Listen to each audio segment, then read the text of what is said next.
পৃথিবীটা আসলেই এক অদ্ভুত জায়গা। এখানে আছে অনেক ধরনের জীববৈচিত্র্য। তবে আজ এমন এক জনগোষ্ঠী সম্পর্কে আপনাদের সামনে প্রতিবেদন তুলে ধরব, যা দেখলে একটু হলেও চমকে যাবেন।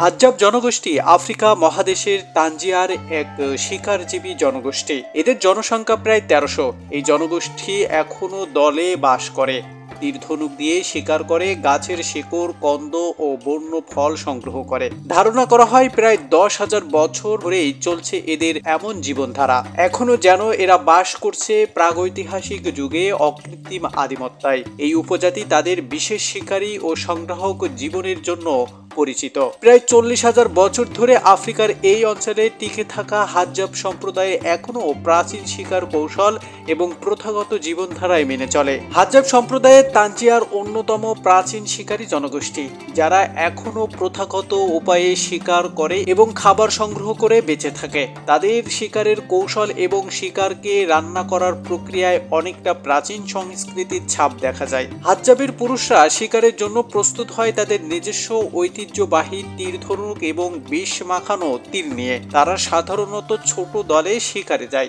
এবং নীরবে দক্ষতা আর সাথে বনের মধ্যে দিয়ে চলাফেরা করে। হাজ্জাবের শিকারীরা প্রায় ছোট থেকেই পশুর পায়ের ছাপ পড়া এবং তাদের চলাচলে বুঝতে শেখে। তারা পশুর অবস্থান বুঝতে পাতার আওয়াজ, পায়ের ছাপ, এমনকি পাখির শব্দের মতো সংকেত ব্যবহার করে। শিকারীদের প্রাথমিক লক্ষ্য থাকে শিকারকে চমকে না দিয়ে কাছে পৌঁছানো। তারা শিকারী প্রাণীর কাছাকাছি পৌঁছে তাদের গন্ধ পেতে না দেওয়ার জন্য সাধারণত বাতাসের বিপরীত অবস্থান নেয়। তাদের নিখুঁত লক্ষ্য স্থাপনের দক্ষতা তাদের পশুকে এক ধাক্কায় ধরতে সহায়তা করে, যা তাদের প্রাচীন শিকার কৌশলের প্রতিফলন। শিকার ধরার পর হাজ্জাব সম্প্রদায়ের প্রাণীটির জন্য কৃতজ্ঞতা প্রকাশ করে, যা তাদের প্রকৃতির প্রতি সম্মানের এক চমৎকার উদাহরণ। তারা তৎক্ষণাৎ শিকারটি কেটে মুড়ে নিয়ে যাতে কোনো অংশ নষ্ট না হয়।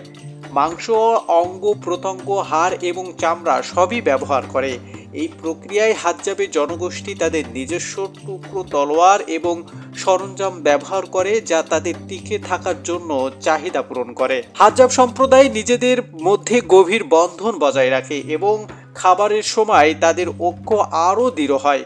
ছোট থেকে বড় সবাই এই ভোজে অংশ নেয়। খাবার সামনে ভাগাভাগি করা হয়, যা তাদের পারস্পরিক সমর্থন এবং ঐক্যবদ্ধতার একটি নিদর্শন। শিকারের সময় ঘটে যাওয়া অভিজ্ঞতার গল্প শেয়ার করে তারা ভবিষ্যৎ প্রজন্মের জন্য তাদের সাংস্কৃতিক মূল্যবোধ এবং জ্ঞান হস্তান্তর করে। হাজ্জাব সম্প্রদায়ের সফল শিকার কেবল টিকে থাকার দক্ষতা নয়, বরং প্রকৃতির প্রতি সম্মান এবং সম্প্রদায়ের প্রতি দায়বদ্ধতার একটি চমৎকার উদাহরণ। শিকারের পর তাদের এই রান্নার প্রক্রিয়া আমাদের শিখিয়ে দেয় কিভাবে প্রাকৃতিকভাবে ও সংগঠিত হয়ে জীবন যাপন করা যায়।